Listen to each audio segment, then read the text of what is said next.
Knowing how to read moves is very important even if you are just beginning or if you are an advanced solver.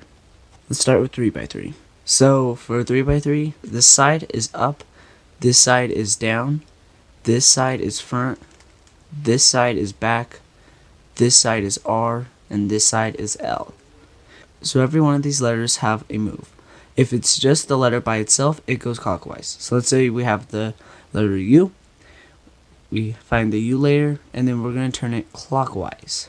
Do not turn it counterclockwise, because that is the wrong way.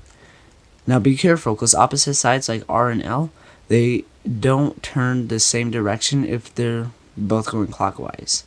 See, I just turned in two different directions, but they're both clockwise. So make sure you don't get that confused that they go in the same direction. Now if there's an apostrophe at the end of the letter, that means counterclockwise, or it stands for prime.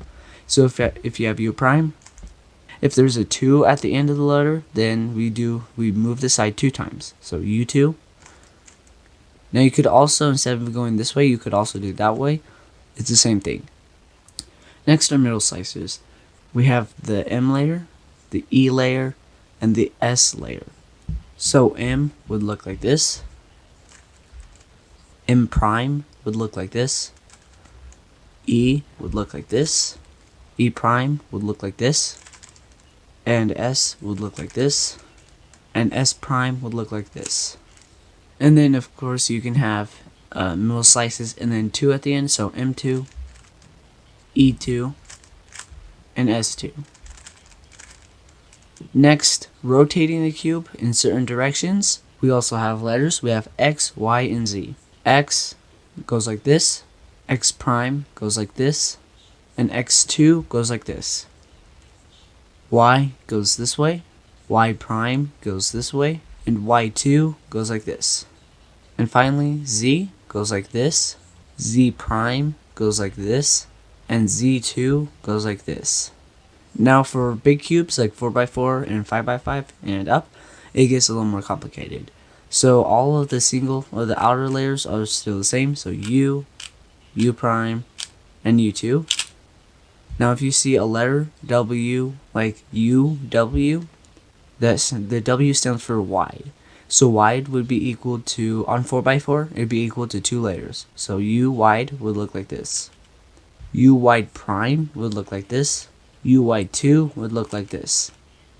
Now if you see a lowercase letter like U, that instead of going like this, now it's only going to be a slice layer. So you're going to turn this like that.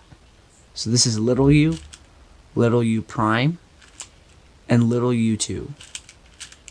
Now on bigger cubes like 6x6 and 7x7, if you see a number and then a letter and then wide, then that means you do that many layers of wide.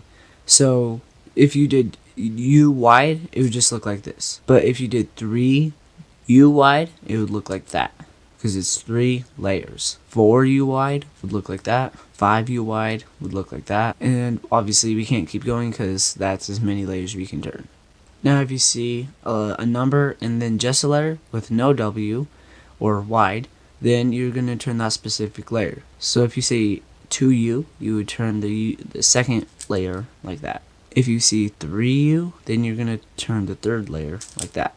Of course, they wouldn't do 5U. Instead, what they would do is D2 prime. So I hope this helped. Thank you for watching, and if you want to learn more stuff, you can check out my YouTube channel.